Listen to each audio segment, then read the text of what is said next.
Hello. Hey, everybody. This is not Snow White. This is Joe. And this is not one of the seven dwarfs. It is Katharine. True. Welcome back to Unsensational. Every episode living up to that name. This week covers a lot, as every week usually does, but I'm pretty proud of us this week. I think we made some good rounds. And so, Katharine, if you would do the honors and tell the people what letter this episode is brought to them by. By the letter E for Eat the Rich. So grab your knife and forks, everyone, and get ready to listen.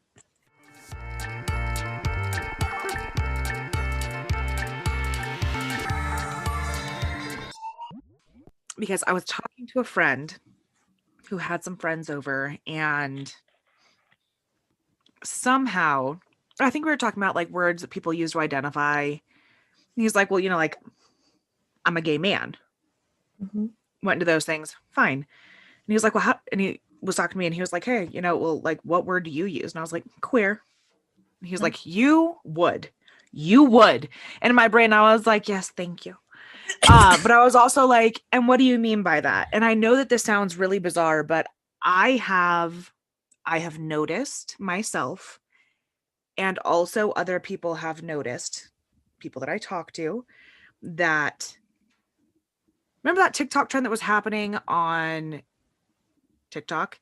And it was like, what is the weakest link of your demographic? And a lot of queer people were like, the weakest link of the queer community are cis gay men, specifically white cis gay men, but in general, just cis gay men. Yeah. And this was one of those instances where he was like, I don't understand why we have to have labels at all. Now, understand, I love that. If you want to talk about complete abolition of the need to specify another person or yourself with such precise language, fine. But you're talking about an egalitarian society at that point. You're doing well, then I just want us all to be equal without wanting to do any of the work, which is, you can't have it both ways. And where you look at someone and you say, I perceive you as a man, so I'm going to use he, him, and also want to say, I want to do without labels. You can't, you don't get it both ways. Oh, well, it just doesn't matter to me. Cool. So it doesn't matter to you. So then it should be no big deal to you to make this change. If it really doesn't matter to me, I don't know, where we're going to go eat for dinner, and you decide on one place and we're doing that. And then you're like, oh shit, you know what? That actually sounds disgusting. Let's go this other place instead. If I really didn't care and it really didn't bother me, I'd be like, okay, we're doing that now. All right, cool. But it does bother you. Like, and that, I was trying to have this conversation with this person, because one person was like, oh, can't I just say hello, person? And I was like, who the fuck would say that in conversation? So yeah, if you want to say like you don't want to use gender when you talk to someone, fine. Hey, how can I help you? Well, what if it's formal? Hi, thanks so much for coming in. Is there anything that I can do to assist you? You don't have to use ma'am or sir. You don't have to start off with any of that. But once someone informs you, if you go against that, you're just a dick. That's it. And the other thing was like, well, I don't understand the they, them. And I was like, why? They're like, well, you're either this or that. And I was like, you are a gay man. You know that there are bi people and pan people. It's not just here or there. It's not just gay man or straight. There's, gay man, lesbian, bi, pan, queer, questioning, all the preferences, and every single identity that's not just like the main top 5 hotspots. Like, god damn, it's not just here or there. That's the whole fucking point. So having this conversation was fucking frustrating, because I wasn't coming at it from like the do what you're comfortable with and let's move from there. It was like, you're in the community and you're being a dick. Yeah. What the fuck? How? Why? Yeah. That's someone who really should know better. Not to mention, this was a cis gay man who paints his nails. So I'm not saying that like painting your nails means you're part of the community, but if you are a person in the community that's willing to do some things that aren't necessarily gender stereotype conforming, Yeah. maybe you understand that, if someone were to say, well, what I think of as a woman is someone who paints their nails. So that's a woman? No, that's a man. But they paint their nails. Like they have the tell. Oh, it was I'm so glad that you brought that up with your dad because I have been infuriated about this. And I was so excited to talk to you about it. Yes. So yes, right before Joe and I were recording and talking about episode ideas, I was saying that I had a conversation with a family member, my father, recently, and, checking in on the podcast and talking about some of the stuff that Joe and I talk about. And one of the topics that I threw out recently was Elliot Page and how they're trans and they came out recently. And hey, that's just great. And my dad didn't know who that actor was, ended up using their dead name, ended up using Juno as the movie reference because, again, I'm so sorry, but that's like the only movie that I could think of that even he may know. And we went off of that. And then he was kind of going back and I don't know, just kind of, sharing other experiences he's had with people that he maybe knows are part of like the LGBTQIA community and was like, oh yeah, used to work with someone who is trans. And what was really interesting, this was a individual female to male trans situation. And what was really interesting to me is he was using he, him pronouns when referring to this individual. However, once this individual became pregnant, in my father's story, which is something that had happened, my father switched to using she, her pronouns. And this threw me off for just a hot sec. And I was like, hey, Dad. I was like, nope. I was like, still he, him. And he kind of tossed back at me one of these of like, well, men can't be pregnant. And I'm like, well, you're telling me a story about a man that was pregnant. So clearly, that men can in fact be pregnant. And we just got into a deeper conversation about, and it was a point that I wasn't letting go in the conversation, what pronouns that my father was choosing to use in his story. And I think he became a little just, maybe frustrated or overwhelmed. I get it that this is all like really new, I think still to him to be talking about. He was using he, him, she, her, they, them. He just actually kept using the individual's name at some point. And I'm like, well, yeah, okay, yeah, you can do that. But like, I could genuinely see that he was trying. He just has these different kind of ideas that need to be broken down. And we got into some other conversations, but that particular one was interesting to me, is that like only women can be pregnant. And that I'm like, okay, well, how are you defining a man? And that's a different conversation that we got into, because I'm like, honestly, Dad, from your story, it's sounding like it's just like genitalia is kind of what you are using right now as a definition. And he was even going into some concepts. He's like, oh, well, if someone is trans and they're taking testosterone, should they not be doing that when they have the baby? And I'm like, I don't know. I'm like, I don't know. But sure, that would be something that we can do some research on, and we can kind of continue this conversation if you want that to happen. So it was just something that I wasn't really expecting, just even in our conversation, just occurred. And really by the end of it, my dad is a good guy, and I can tell that we were making progress, but still had kind of a lot more to go through this. But honestly, it just even brought up some other general questions, and kind of a reminder that, yeah, this really is like a first time concept to some people. And also all of the different ways that people can be people and men can be pregnant and women cannot be pregnant. Or the fact that, again, striking down that idea that gender is not your sex assigned at birth, or what genitals you have associated with who you are, or what level of certain hormones are in your body. It's that, and he even said that at one point. He was like, okay, so gender is just how you identify and how you want to be addressed. And I'm like, yes, that's it.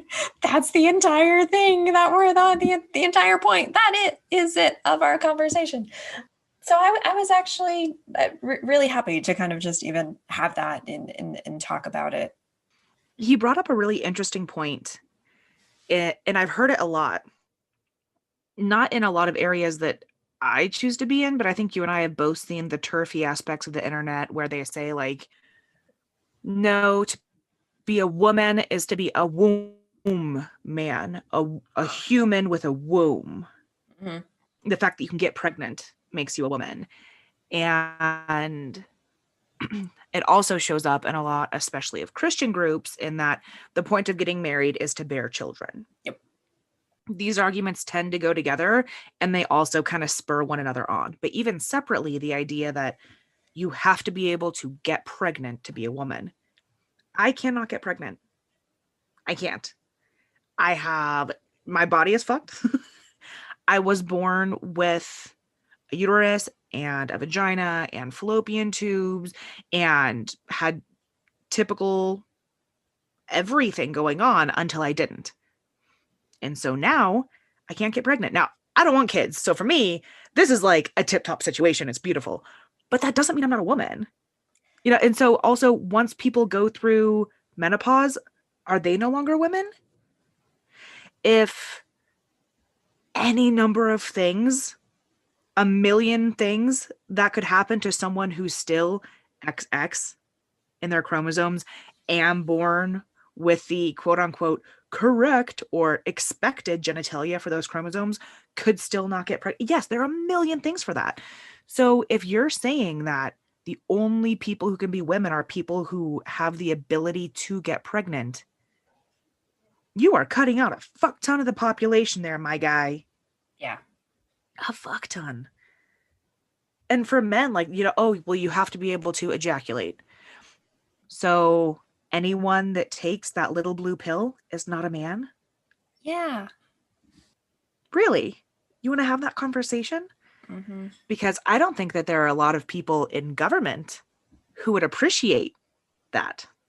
And I wouldn't want to invalidate their gender identity any more than anyone else. So that stuff I always find fascinating. And the fact that people try to break it down to, you know, it's what hormones you have in your body. It's especially becoming prevalent with the fact that a lot of people are trying to ban trans athletes from taking part in the sports with their identity. Okay.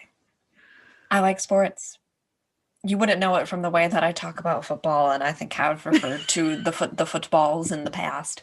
But I genuinely love sports, love playing sports, love the Olympics, which is when I go gaga over the Olympics every time it comes around. Winter, summer, both of them, love them. Great.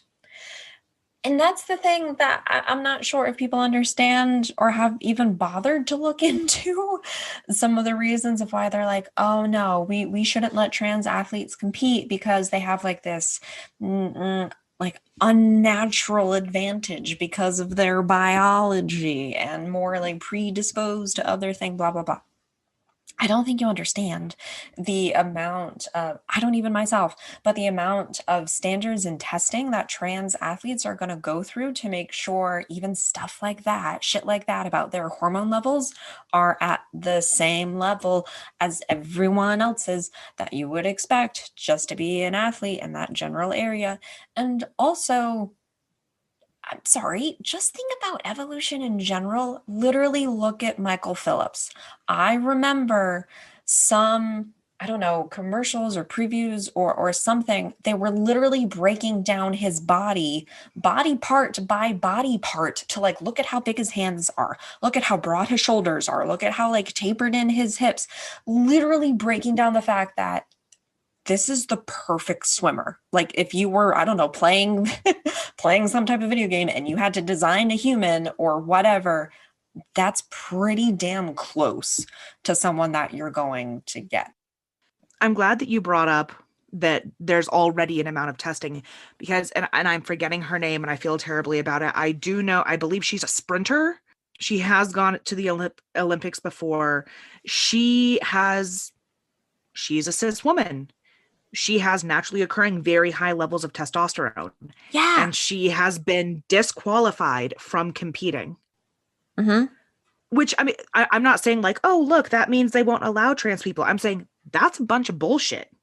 So it's not, I think people forget that when there are laws or when there are rules, when there's anything that is done to specifically neglect or harm or leave out a marginalized group, it's rarely about the marginalized group.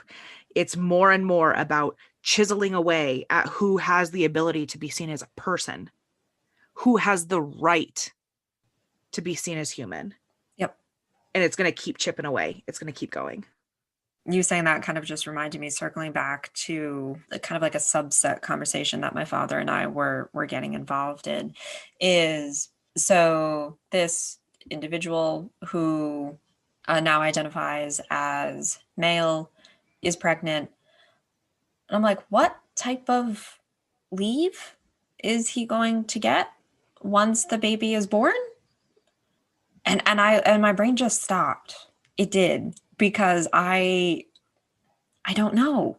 I have no idea how they would address that. And it did. And then I just went into like a separate spiral of why I think both maternity and paternity leave is severely lacking in the United States.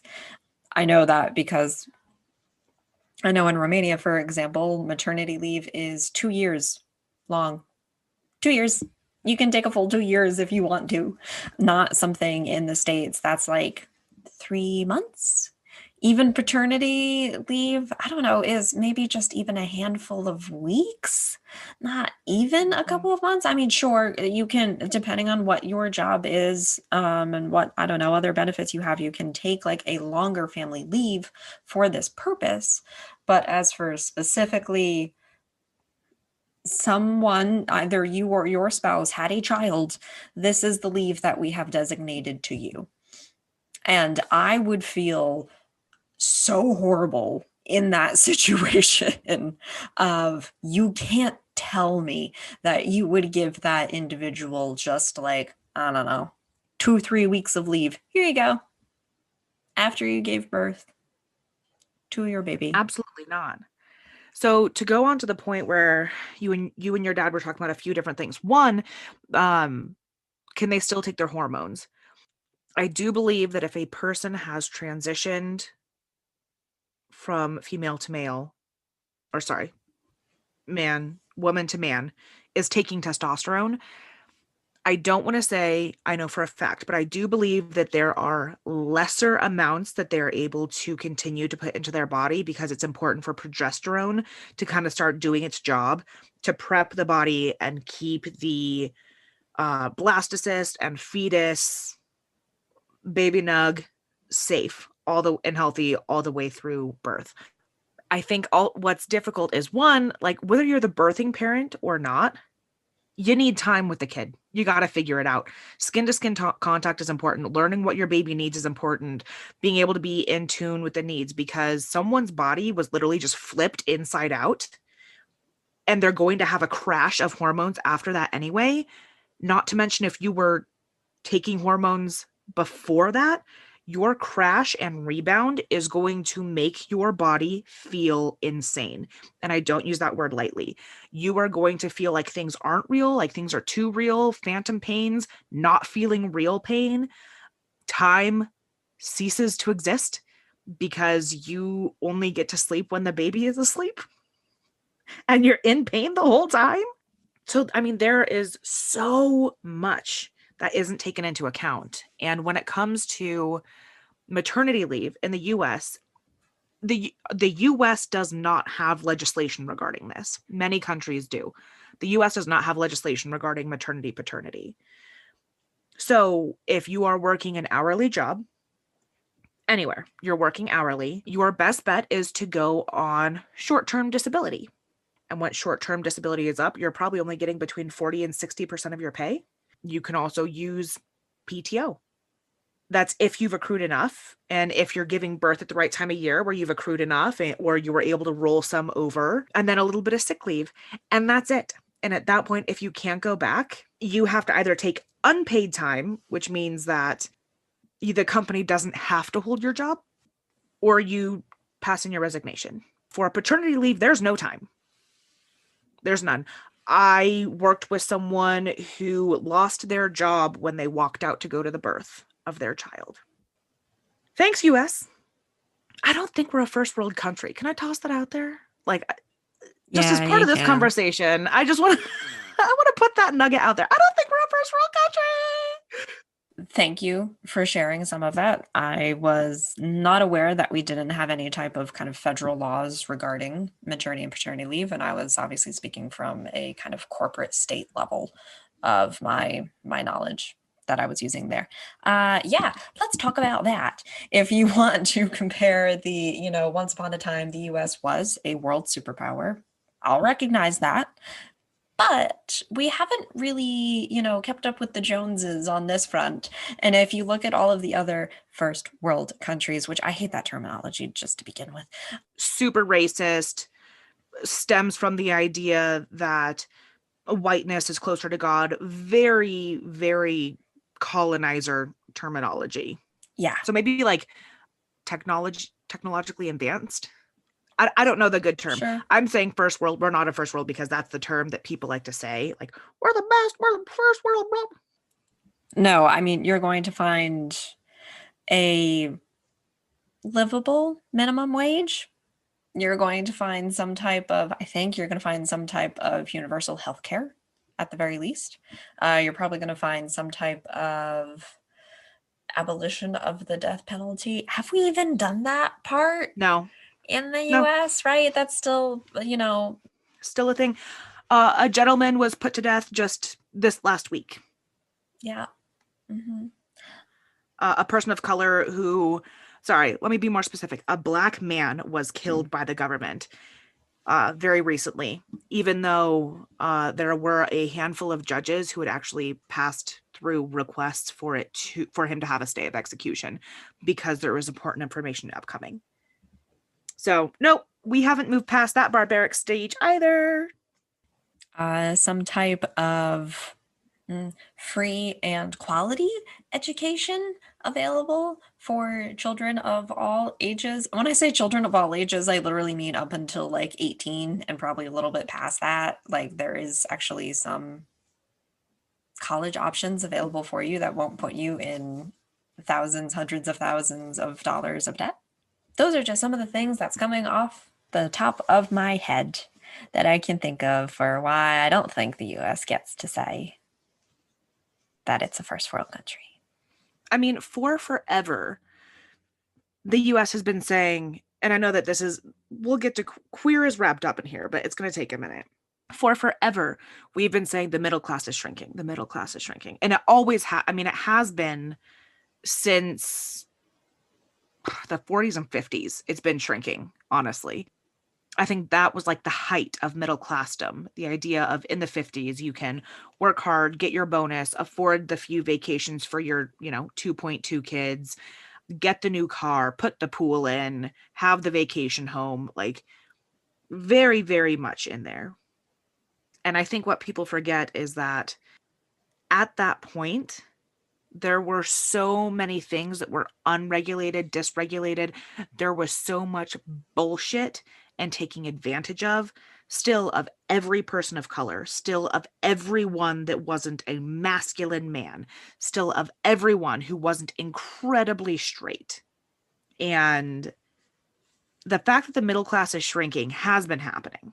And it's not because people of color and queer people have been still attempting to catch up with the middle class. It's that the people who are already in the middle class don't want to come to terms with the fact that they're poor. because they think that being poor is a moral thing.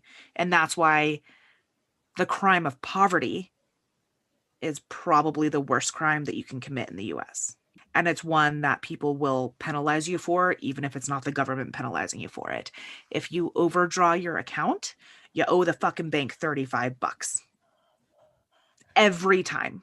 For every day it's overdrawn. How was that enacted? How is this a thing that's been allowed to happen? Why can't we just decline the transaction? How are overdraft fees allowed to happen and still make banks like an insane amount of money? I know, again, that word Billions. insane, literally billions. That's why billions of dollars in overdraft fees. That's Uh-huh. not, that shouldn't be normal. That should not be commonplace. That should not be something that we just accept. It shouldn't be. And this is something that I think goes hand in hand with being queer, because I think that many queer people, I'm not going to say all, many queer people struggle with financial independence and stability. And it's not because they're not educated, they're not smart, they're not driven, they're not working hard. Sometimes it's because they were forced out on their own without any sort of net. And sometimes it's because they're just born at the wrong fucking time. And so when you go to college, it's during a massive recession. And that's after fuck tons of trauma in your childhood. And then, you just keep seeing recession after recession after recession. So, like, I think there's a whole bunch of why we're seeing, one, the middle class shrink, two, queer people unable to be part of that middle class. And so it makes it so much harder for us to look around and see other queers. I'm not talking about like mansion upon mansion upon mansion billionaire queers, because I don't care if you're a billionaire queer, you're still a billionaire, and I'm sure you're delicious. But I just want to see like queers who, I don't know, we can all like afford food that feels good to our bodies, whatever that may mean to one person or another. Safe water, can pay our bills, have a safe place to live that, like we've said before, is dry where it's supposed to be and wet where it's supposed to be, hot where it's supposed to be, cold where it's supposed to be. Have clothing that, yeah, sure, it affirms our gender, but it also just like keeps us warm and safe. Weird, right? Weird, because I can think of a ton of queer people where that's like not the norm month to month. Yeah. I have been trying to talk to more and more queer people. One, not about like living the city, let's go create our own little world outside of the city, but trying to create a better community in our city, in our current community. What can we do for ourselves and for others? And I know that there are so many people, white men, who want to say it's passive income. You invest in an ETF and then the money just comes back to you. I was able to retire at like 27 because of passive income. Congratulations. Not everyone has the money to put in every single month to have it recurring. Not everyone has the time and ability to research. Some of us just don't understand it, and that's not because we're not smart, but perhaps it's not relevant in our day-to-day life. And so why would I take the hours to do that when I only get 6 hours of sleep a night anyway? But I want to talk to people about, one, what businesses can we start and do for ourselves? Queer businesses. Because whether it's, I don't know, digital marketing and accounting and all of these other things where you're thinking about who's going to see this, what information do we put out there, how do we inform people? It's so important to let people know that they have the ability to make the change for themselves. Like they have the ability and the strength and the community support behind them to make changes should they want it. And by that, I mean, we have to get rid of the very smallest part of the population that's holding back this much larger group of the population and have a giant feast. I thought you were calling upon Jonathan Swift in that, and yes, indeed, we did end with the eat the rich. Sounds delicious. There was another trend on TikTok that I thought was so funny, and it was like, oh, like, we're all hunkering down at the eat the billionaire feast when you say that you had a pool in your backyard when you were a kid. And then like the person turns toward the camera with their fork. And I was like, huh. I think you sent me one of those videos of someone was kind of going through and calling out certain things to identify someone as, if you had this, you are not safe. And what was interesting is the comments also turned into the, if this was in your life, you are safe. Don't worry, this ain't about you. And just the one thing that got me, because I remember it was in the comments, and it was, if you had cinnamon and sugar on your toast as a treat, don't worry, you're safe. And I was like, oh no, we did. Yes. I was like, but it was so good. It was so good. And I would always do it on a paper Just towel. butter toast. And I would make and I would make one more extra one. So I'd make one piece and then I put everything on, but I'd always do it on a paper towel, and because then I'd make another piece so that all the extra that fell off, I put on a second piece. Nice. Didn't let any of that go to waste, because that cinnamon was expensive, dude. That was a fancy little treat. We even, I can remember, like, we even had a container that was cinnamon and sugar mixed together. It was I know, it was fancy. Yep. Fancy bougie. We always had them separate. I loved that stuff though, where someone held up a piece of bread and they were like, hot dog bun, corn dog holder, buttered toast, cinnamon sugar toast. I was like, yep, breakfast, lunch, dessert, nailed it. One piece of bread. It's funny. Every once in a while, I see some of those videos pop up on the wrong side of TikTok. And you can tell it's been on the wrong side of TikTok because of the comments. And people are like, LOL, like, they think it's a joke. They're like, LOL, that's so funny. Like, they'll say, I can't even get my brain into this rich person thought, but they'll say something where you're like, you think this is satire because you're so well off that you couldn't even fathom that someone would be in a different area than you of life. Oh my God. And it makes me laugh. And then it makes me cry. Did you freaking see in the news that we're getting a $600 stimulus check in the US? I know we've talked about this before, folks. I'm so sorry. However, it has been more than 6 months. We received one stimulus check. It was for about $1,200 if you were an individual, a little bit more if you were a family. Just saw notifications on my phone earlier today of, look, we came to another agreement because we're doing this before the holidays, and because, it's been months, and here you go. Here's $600. And I just had a just genuine bitchy response to it, to be like, what the hell's the point of that?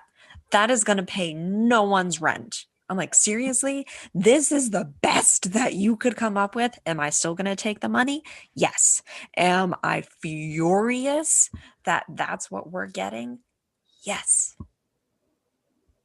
Dude, there are some countries who have been sending people 2,000, whatever their local currency is, Canadian dollars, US, doesn't fucking matter.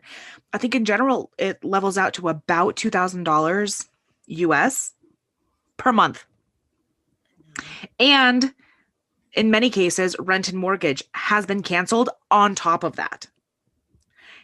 And they're not able to ask people for back rent.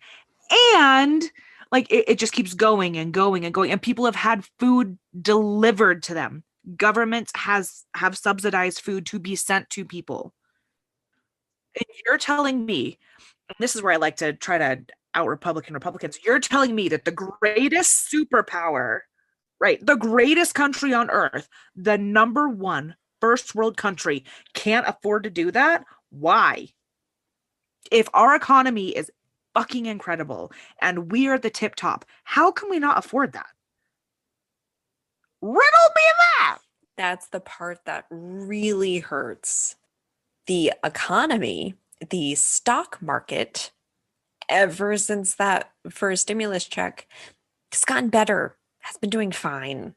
That's the reason that we haven't received more money, because it's not about the individual or the family that they care about. From their perspective, again, kind of just a different level of being detached from everyday reality, that piece is doing okay. And that's how we measure our economy. So the stock market's doing pretty cool.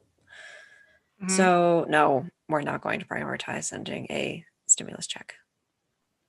One, I think that people are finally starting to realize we have been abandoned. And I'm saying people are finally starting to realize, not because some people didn't know. Sex workers knew. Disabled people knew. Black people knew. Trans people knew. I think what we're starting to see is people who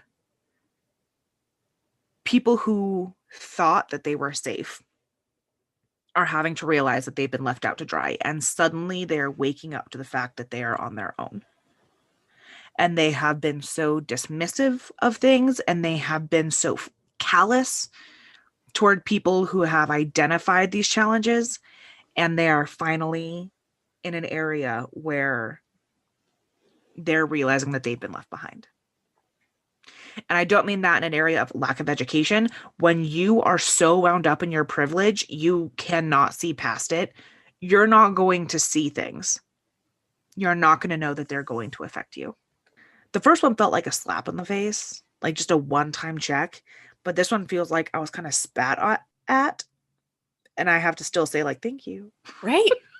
Which, I mean, if you're going to do any spitting on anyone, first of all, a very expensive thing to do.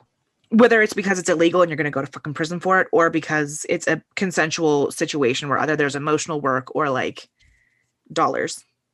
There are more businesses closing. In Denver, there are even more like individual bars and restaurants that have had to shutter in the last month. A fuck ton more. More and more of ones that I actually loved. And people have lost their jobs and got them back for a few weeks and then had to reapply. And they're still getting, held up in the unemployment situation. And you think that over the course of 9 months, $1,800 would save people? Are you kidding me? There is barely anywhere where rent is less than, I'll even go on the way low side, way, way low. There's barely anywhere where rent is less than like $800. And that doesn't include any utilities. But there are very few places where that's kind of the going rent. Or if it's not, then there's usually not great public transportation in that area. It's typically a food desert. It's typically, an area that has been overrun by cops. So you wanted us to $200 a month. $200 a month. That's what the government's given us.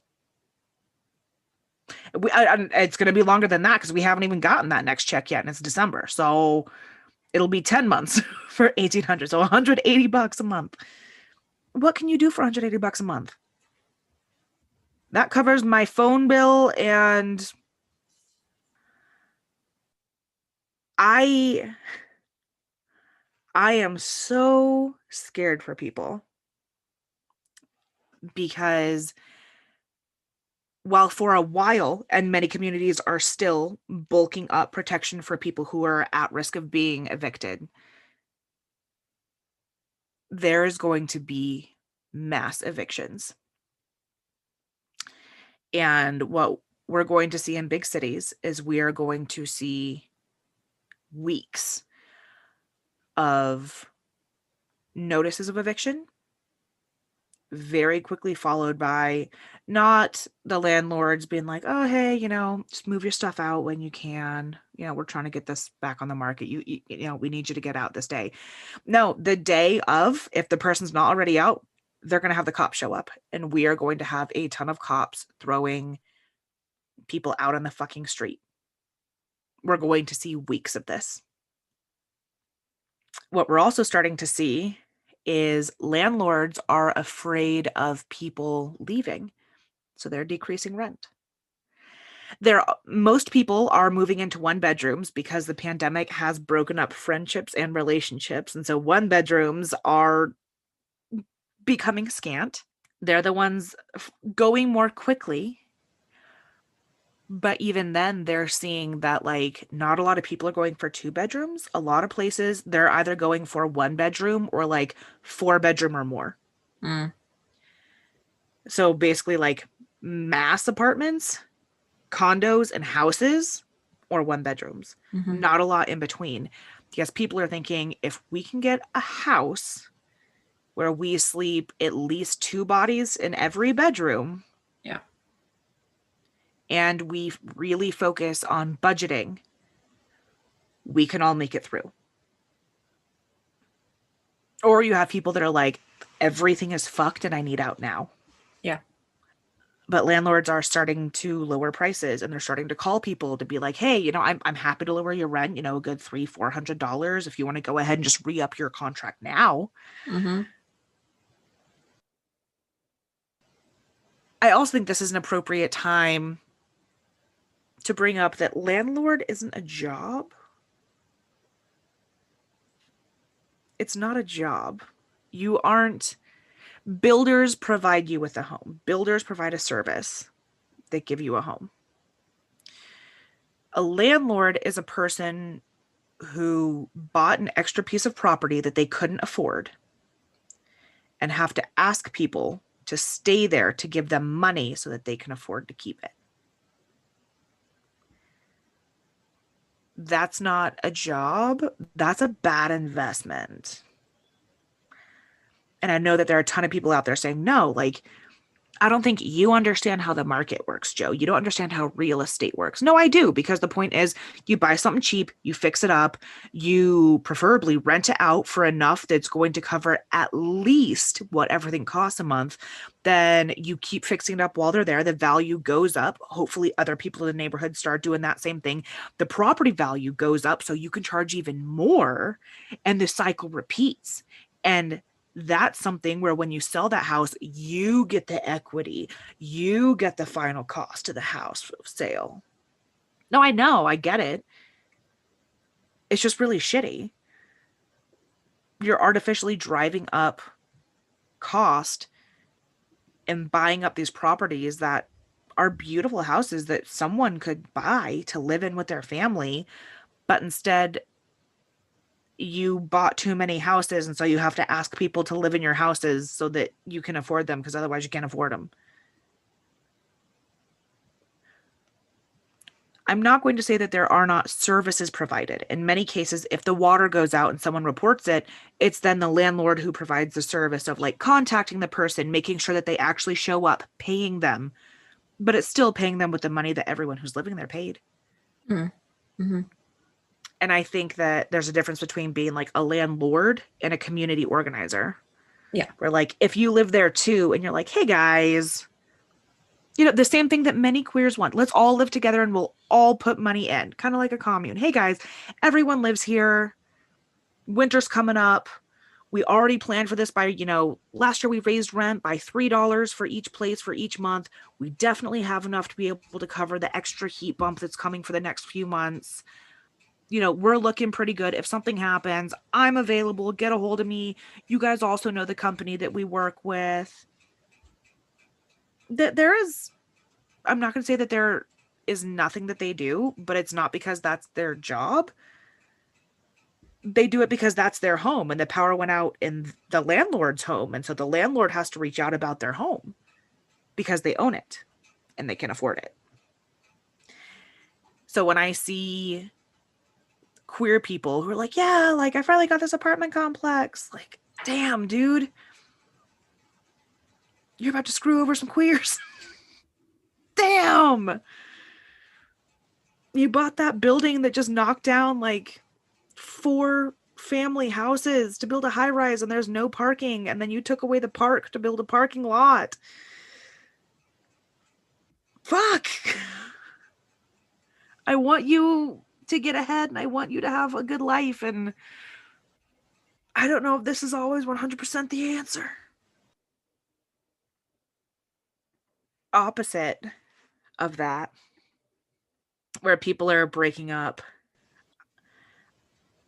I want to talk about U-hauling. Let's talk about it. I'm not 100% anti U-haul. I don't like that it's a stereotype and everybody knows that we want to do it, but I'm not 100% against it. Mm-hmm. I think there are conversations that anyone should have before you move in with someone. And there are certain things you should know about them. Like, I am a night owl, and Katharine, you have surprised me in the last few years. It's no longer like 8 o'clock. I have to start getting ready for bed. I am not a night owl by any means.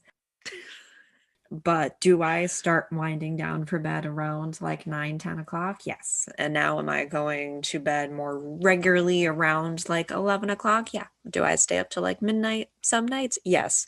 But you better believe that I'm in my pajamas, like watching something or reading something. It is a very low energy activity. But yes, I grew up in a household where I always had a lot of downtime in the evening, and my brain, even though I'm not an early riser, my brain just works better in the morning.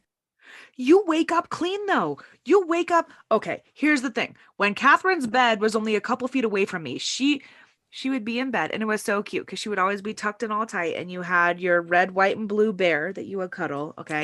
And did, then yeah. you had your phone on vibrate Mm-hmm. underneath your pillow. Yep. And the reason I know this is how she woke up is because that was usually right after I would like start to try to fall asleep. And so you would wake up as I was trying to go to sleep. And like it would buzz and she would stop the buzzing and you would like sit for a minute just really quietly and then you'd slink out of bed and you'd finish tucking everything in and then you'd quietly unplug your phone and you'd quietly walk out and then you were just up for the day. And that was it. It was just like, bzz, bzz, bzz. Oh, yes, I'm being summoned to be conscious. Okay, here I am. Meanwhile, I'm like a fucking garbage monster when you try to wake me up. You were very skilled at waking me and doing it kindly and sweetly.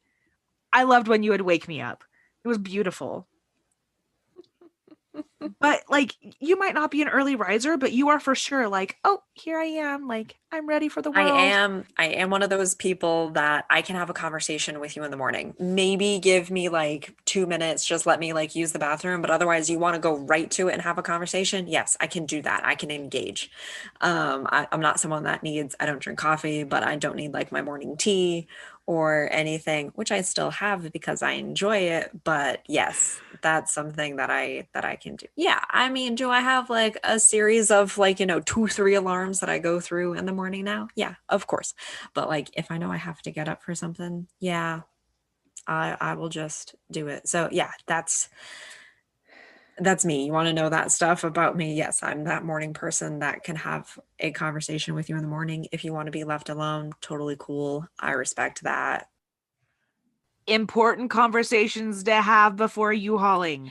Are you a So morning much. person Yeah. or not? Do you prefer it tidy or are you okay with it a little bit messy as long Yep. as like weekly things get put away? Yep.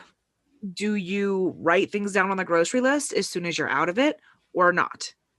Do you like shoes on or not in Oh the my house? gosh. I know that these seem like such small, like nothing things, but they will ruin relationships. I swear. They will. They really will. Especially because one party, it's not going to be a big deal. For the other party, it's going to be a big deal and it's going to fester. And you're going to get past that point where you can handle it. And then you have to have a conversation and work through it. It just genuinely is, and find a common ground for Uh-huh. it. Yeah. Uh-huh. I've had that even just with my partner right now. I don't keep a list for shopping, but if I see that we're out of something, like like coffee filters or sugar or something that I know my partner uses regularly, I will just like take the box, recycle it, and then usually it will kind of be in my head, or maybe I will make like a note of it. If we're down to like the last one or two, or like the box is empty, she will leave it on the shelf where it is. And then like I'll go to use it next and I'll be like, we don't have any. I'm like, why didn't you tell me we need it? She's like, I forgot. And I'm like, okay, we'll come up with something. And I'm like, put the box out on the counter. That's all that I'm gonna ask you. Put the box on the counter. At least let me kind of see it as well, so that way there's an opportunity there. Because no, sorry, that's not usually how I am gonna kind of roll in my household. Like if something is out and empty, yeah, let me know, or just text me. But communication is really going to be key in those things, and it genuinely is make it or break it situations. That's why I think a lot of these people are splitting up. And not only those reasons, because the stress of the whole year. Look, I thought I was going to have a clean end of 2020 and someone hit my car. So, like, the whole year's been shit. Everyone thinks it's going to be like fine for this amount of time, fine for that. No, the whole thing's been shit. It's going to keep being shit. And 2021 is not going to be any different, but at least we can mark 2020 off. But, like, there's some stuff you just got to know. Also, like, allergies. Do you not Yeah. like fragrance? Yeah. Like all of these things that little Seriously, by little, they're going to chip away. You are so sensitive to smell. Like you just have the best nose. there are some things I'm sensitive to with smell. I am also, my biggest trigger is sound. I am very sensitive to sound. So yeah, if you're someone who's a night owl and it's like you're watching TV and stuff, nope, not my jam. Mm-hmm. I have literally, folks, this is how sensitive to sound I am. I have bought earbuds to sleep in with at night that are specifically designed for sleeping. You can't even play music through them. It just makes various white noise sounds. And I bought a pair where I could also specifically adjust the volume of the alarm to a lower sound to gently wake me up. I'm very easily someone that if there is a very loud noise, I cannot focus on anything else. My brain is just going to focus on that and how do we get it to stop. So yeah, just even stuff like that. Yeah. Are you someone that is going to cook all the time in the kitchen, or are you someone who is more of a takeout kind of person? Mm-hmm. Got to manage that, especially if there are like four of you living in one house and you got one kitchen. It takes a lot of time to Yep. cook something and clean up afterwards. Yeah. All of this stuff is so important. And I think that I think that women are taught to have relationships, any sort of relationship, platonic or otherwise, where like communication and vulnerability are at least involved. There's an emotional connection involved. And so I think that U-hauling, while there are a lot of those problems, many times they'll be talked about, but also many times not. Like I am someone I would prefer if people clip their fingernails in their bedroom or in their bathroom. That's my preference. I would have a very hard time with someone clipping their fingernails at the kitchen table. It is just a thing in my head. I know that they're going to sweep them up. I know that they'll wipe off the table. It is not a big deal. I know that with my logic brain. But then my lizard brain goes, you're going to eat a fingernail. Like you're going to take a scoop of food and there's going to be a fingernail in it. Blech. No, no, I don't want a chance of that. That grosses me out too much. So, like something like that, where I'd be like, it's not a big deal. I got to let it go. And if we talked about it and they were able to maneuver behavior, great. But it's also one of those things where you're like, I know that this is a dumb thing. I know that it's just a me thing. I know it's an unreasonable thing because I know the person is reasonable with what they're doing. But holy fucking shit. Like, it's the unreasonable stuff that typically gets to people before the reasonable stuff, to be honest. You were talking, before we got into kind of like the specifics of these are the things you really should consider before you live with someone. Just the idea of you hauling in general. Again, going back to TikTok, I don't know if I saw it on my page or you had sent it to me, vice versa. It's literally like a soap opera or a drama in one TikTok video. And the premise of this was two guys that moved in together and had been dating for 2 months.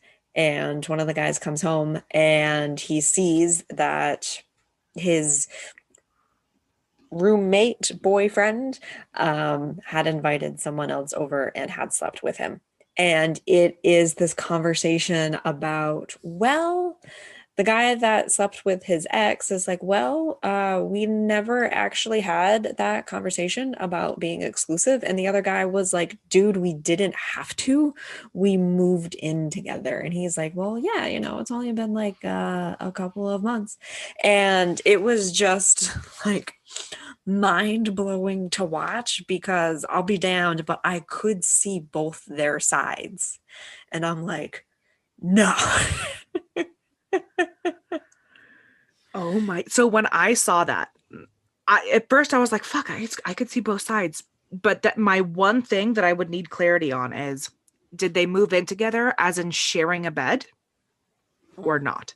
Because if they were sharing a bed, if I was sharing a bed with someone every night, not just sometimes, but That's we fair. moved in together, Yep. 100% sharing a bed full time, and I was out of town for work or out visiting friends, whatever. Yep. And yes, we hadn't had the conversation, but you had invited someone over and slept with them, I would at least be like, feels like an invasion of privacy because you didn't tell me. Because I have a lot of very personal things here that, like, I'm comfortable sharing with you and not someone that I don't know. Like, the sharing a bed thing is where I'm like, That's a great point. I did not consider that because even in the video, I think most of the conversation took place in like the living room or like the front doorway as well. So we don't know that particular point. But yeah, I mean, that's just at a stage where I'm like, you know what? Other guy that had slept with his ex, I see all your points. I do, and I get it from like a logic standpoint, but we're talking about like a relationship here and emotion. And it's like, just stop and think for a second about what actions you had taken with this other individual and kind of move from there. So I don't know. It was just something that also. and because it was not only on the person who was frustrated with the situation. First of all, very calm, very clear in what they were saying, was not abusive. But when they were moving in together, it is up to both people to have this conversation. So one person was like, we don't need to have it. We're moving in together. And the other person was like, I don't know. I hope we don't have it. Like, I feel like one of them should have been grown up enough to say, if we're moving in together, we need to talk about our dynamic. Not because I'm saying that it needs to change, but I think we need to set up like boundaries and safety and appreciation methods to make sure that we're both taken care of. Because I don't know, maybe like not sleeping with other people is that person's love language. Who knows? That's something else. That was something that I saw recently where specifically by women were saying, there was someone saying, why the fuck does my boyfriend invite me over so I can sit there and watch him play video games? I don't give a fuck about the video games. I'm fucking bored. Why invite me over just to have me sit there and watch your shit? And the guys are like, it's quality time and I want to show you something that I'm really proud of. Like, I work hard at it, and so I want you to see that this is something that I like a lot, and I'd like you to, just spend time with me while I do something that I really like. And a woman was like, it's like when I put my face on, a solid face of makeup that takes me hours. And they're like, babe, that looks really great. I'm so excited to go out. You're like, oh my God, thank you. And like, it feels so good. I was like, I get it. I do. I get it. But it also feels like very high schooly college of me. Like, hey, you want to come watch me practice? No. Like, maybe I'll come to your game like once a month, maybe once a week and cheer you on. But every fucking night for practice, fuck off. Jesus. And then, Joe, on the other side, you are talking to someone that will watch people play video games on Twitch. Yeah. And that's where I'm like, that would be And so I play perfect. video games, and I genuinely enjoy watching other people play video games. Like, sure, maybe not every night, but otherwise, yeah, that sounds great.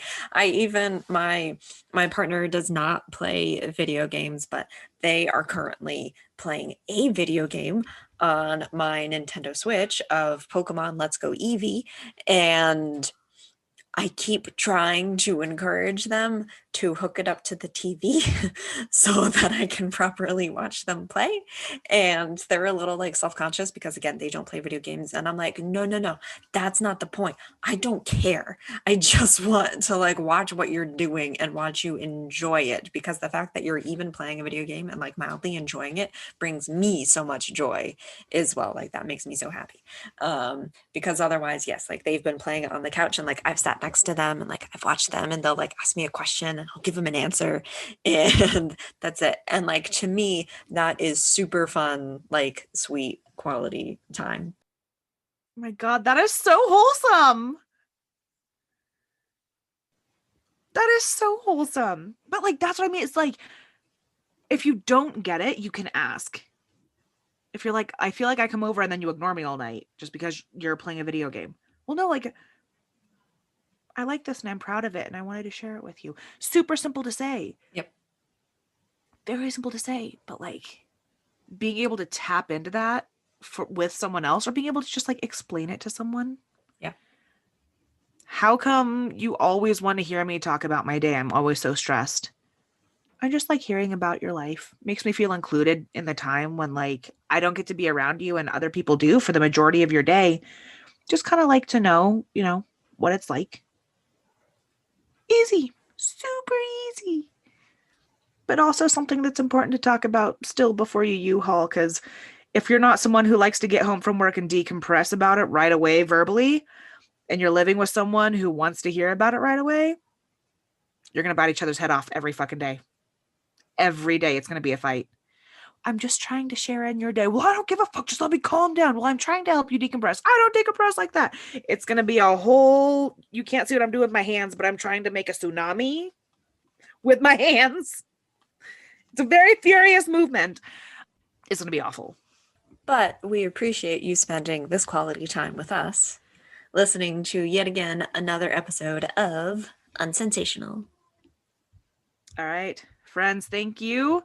You can subscribe, rate, review Unsensational wherever you're listening to us. Follow us on Facebook, Twitter, Instagram. We're Unsensational JK on all platforms. If you want to follow our privates, we're both there on everything. Track us down. It'll be a lot of fun. We'll be friends. Send us your topic suggestions via email to unsensationalpodcast@gmail.com or via the contact page on our website. That's unsensationalpodcast.com. Give us money. $600 from the government ain't going to make it work for us. All right, friends. This has been Unsensational. Until next time, everyone, stay queer.